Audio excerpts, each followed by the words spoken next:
Mika, did you hear we finally fucking hit 100 chapters? Can you believe that? Yeah, me neither.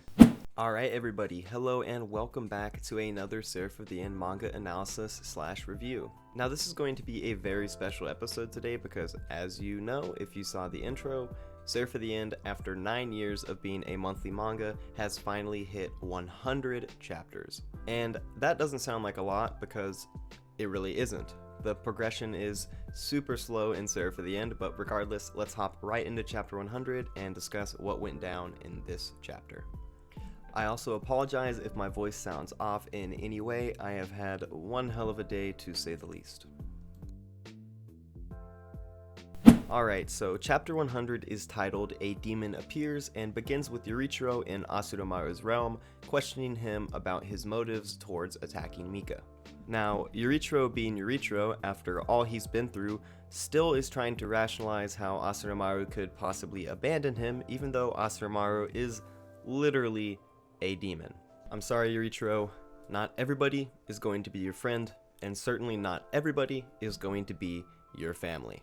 Next, we cut instantly back to the human realm, where Gurren is trying to draw a spell circle, which I don't think we've seen in a long time, if we've seen at all, since, well, they initially received their cursed gear. But anyways, Gurren is trying to draw this circle so they can therefore turn Mika into a black demon weapon. And if you remember from the last few chapters, the reason Gurren is drawing this circle is so that he can turn Mika into a cursed gear, which would then prevent Shikama Doji from getting to Mika. So it turns out that you actually have to draw the spell circle in a certain way to be able to actually captivate a black demon versus a regular demon. And of course, Yorichiro does not remember how to draw this circle. In fact, he's the only one in Shinoa Squad who doesn't remember how to draw the circle when everyone else is preparing to start drawing the circle. Yorichiro's like, well, oh yeah, the basic circle, I remember that. And then we get a cut to a cute little flashback, honestly, back when Yu was in school under Gurren, and Gurren is explaining to him, hey, this is how you draw a basic circle to captivate and make curse gear. And Yorichiro, you know, being Yorichiro, just stands up, and this is season 1 Yorichiro, remember, so he's like, I'm gonna exterminate all the vampires, and that's all I ever want to do. I don't need this basic stuff for this magic or this cursed gear. Oh, Yorichiro, how far you have come. Well, remember when I said that Yorichiro is the only one in Shinoa Squad who has no idea how to draw this circle? I lied. Yoichi has no idea what he's doing either. Pretty funny shonen-esque moment here that we've kind of come to expect from Seraph of the End. They always throw in these little comedy elements in basically every chapter at the height of very tense moments. It's just kind of something that Kagami in Seraph of the End has always done.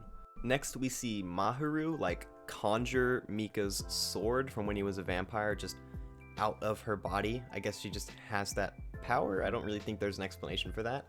And essentially, it appears that they're going to place the sword in the center of the circle, and that's going to be the cursed gear that Mika would become. I could be incorrect about that, so if you have any other theories, please let me know in the comments. So it turns out that Shinoa and Cruel were nowhere to be found at the circle because Cruel has been tasked with controlling Shinoa, or at least that's what it appears, is that Shinoa has to obviously control the first Shikama Doji inside her so that she doesn't transform into a demon and kill everybody, and Cruel has been tasked to just drag her along on the ground and tell her to contain the first. I don't really know where they're going or what they're doing, but in the same scene, or in the next page, Shinoa starts inferring about Cruel's history with her brother Asurumaru, and you know what's their history, so Shinoa's getting curious. And we can infer through this that the reason Cruel has been tasked with taking care of Shinoa is because by removing Shinoa from the circle, they're essentially removing Shikama Doji from being able to get to where Mika would be.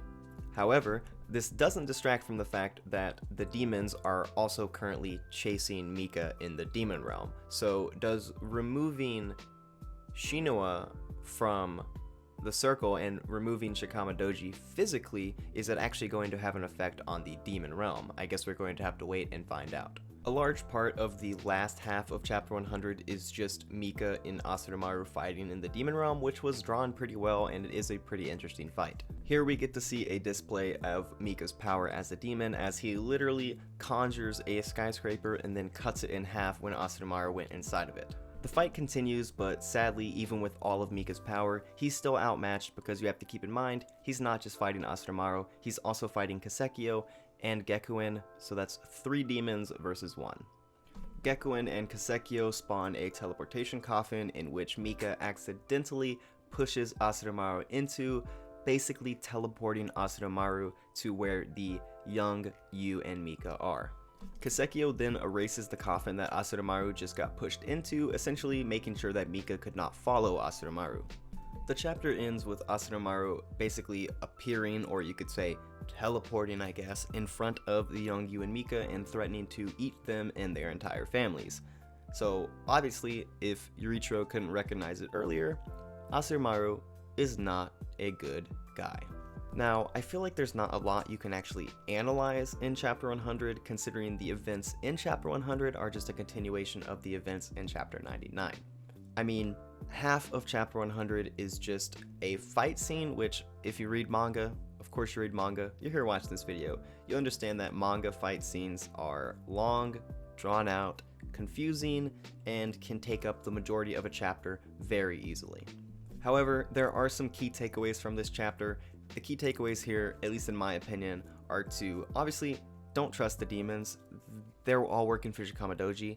Nobody in the demon realm is your friend, from what we can tell, really, besides Mika. And Yurichiro, of course, still sitting here, being very ignorant, wanting to be acceptive of everybody, and forgetting how to do a simple spell circle. So there's definitely some concerns there. Yurichiro has not changed a bit from the last 30 chapters. He is still the same naive, traumatized, and kind of annoying Yurichiro.